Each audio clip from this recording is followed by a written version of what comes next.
Hai guys, kembali dengan Joser di sini. Kali ini teman review sebuah smartphone dari itel, yaitu adalah itel S23 Plus. Seperti apa detail reviewnya, pastikan kalian tonton sampai habis ya guys. Tapi sebelum itu jangan lupa klik tombol subscribe, aktifkan loncengnya, juga jangan lupa follow sosial media review kita ya guys. Jadi mari kita langsung review dari itel S23 Plus ini. Aspek pertama yang akan kita bahas dari sisi performance dari HP ini, di mana HP ini dibekali oleh chipset Uni SoC Tiger T616 RAM 8GB dan storage 256GB. Itu sebenarnya cukup baik untuk dipakai sehari-hari, dipakai buat browsing, buat sosial media, buat ya gaming ringan tuh masih oke kok guys.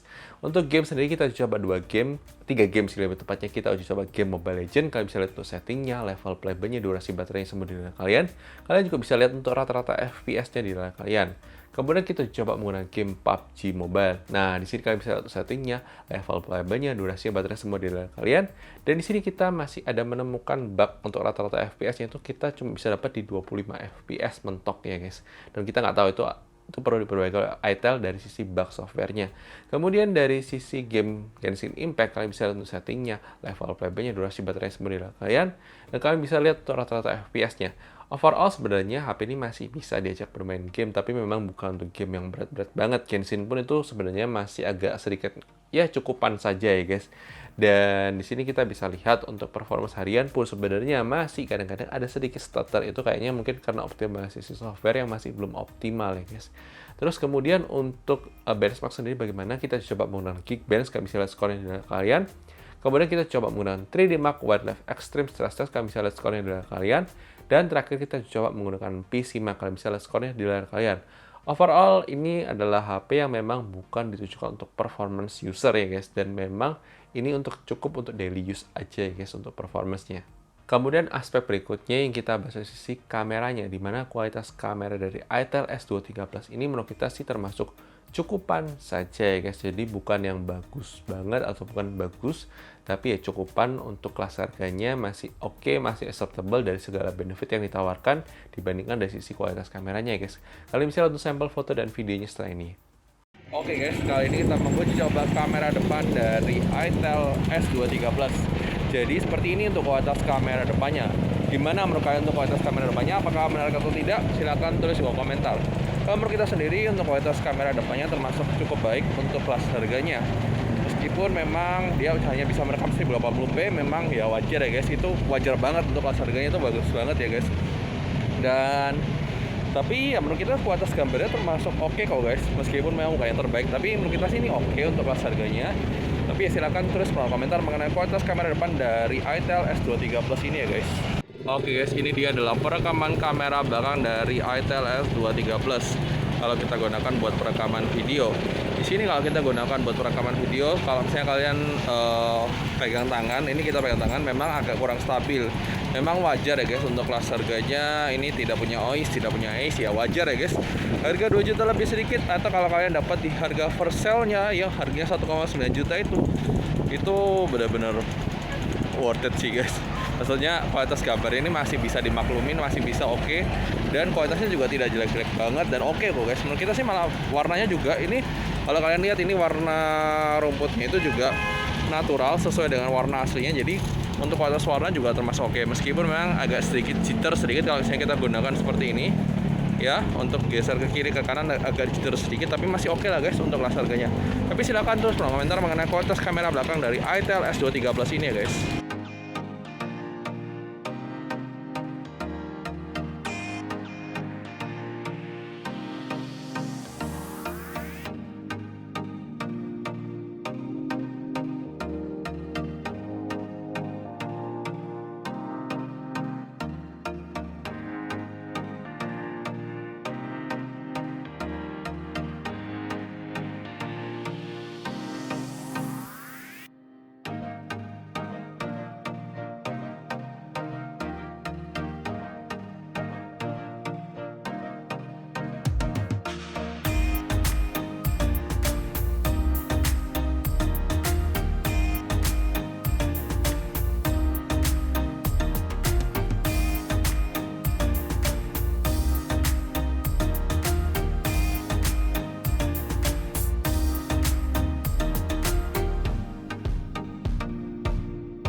Kemudian, nilai jual utama dari HP ini adalah layar curve display-nya ya, Full HD Plus-nya 60 Hz-nya, yang memang untuk dipakai sehari-hari itu masih nyaman banget ya guys, dipakai indoor apalagi.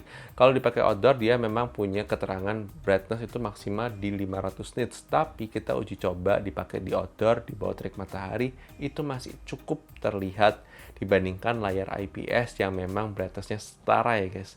Tapi ya kurang lebih ini masih oke kok guys untuk kelas harganya. Layarnya curve jarang, nggak ada guys untuk harga segini tuh nggak ada yang bisa ngalahin harganya itel S23 Plus punya layar curve.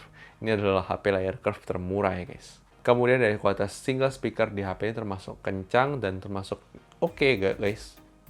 Kemudian dari sisi single speaker di HP ini termasuk bagus.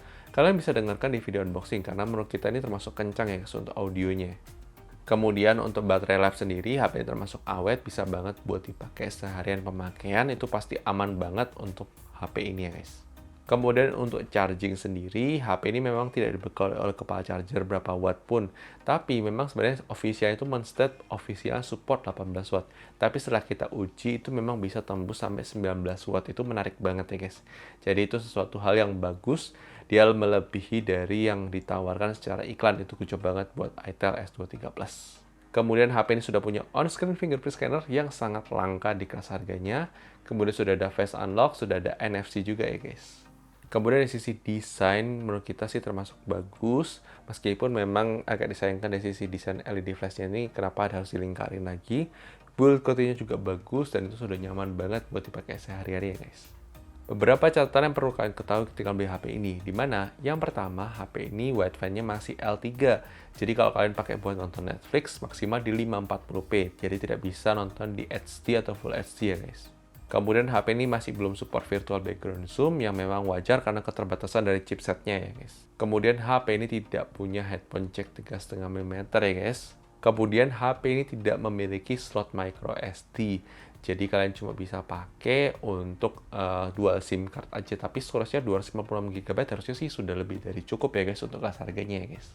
Kemudian kita masih menemukan adanya bug software untuk ketika kita buka lock screen itu ada muncul notifikasi kalau seolah-olah kita menutupi sensor cahayanya, padahal tidak ya guys. Itu sama sekali tidak ada sentuhan sama sekali. Itu bug yang kita temukan dari itel S23 Plus. Selain itu kita juga masih menemukan bug juga tadi kita sudah sebutkan di game tadi ya. Untuk game PUBG itu dia ke lock di 25 fps yang memang kayaknya perlu diperbaiki oleh itel supaya bisa kebuka untuk fps-nya jangan di lock di 25 fps ya guys.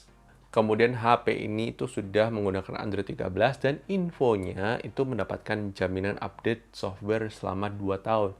Tidak ada informasi resmi itu apakah update OS atau update security aja. Tapi ya at least lumayan guys dapat jaminan update 2 tahun untuk dari HP ini ya guys secara softwarenya.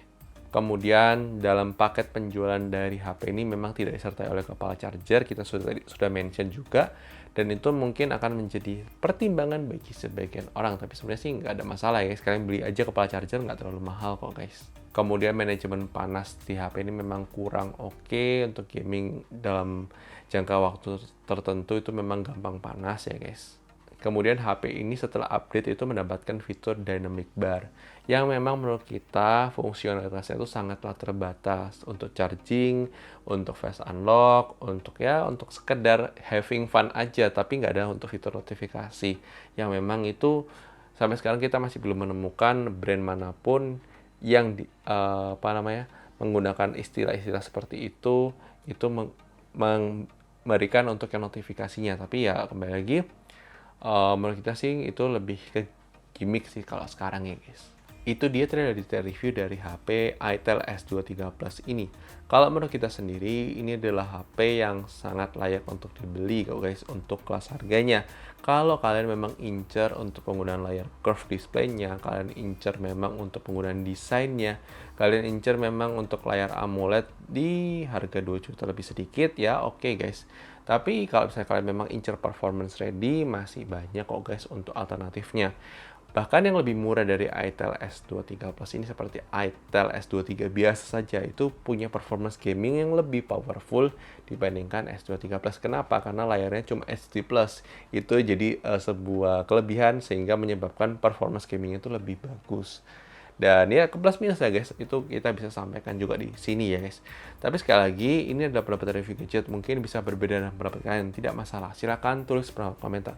Dan jangan lupa like video kalau suka, dislike jika kalian suka, dan sampai ketemu di video selanjutnya guys. Oke guys, bye-bye.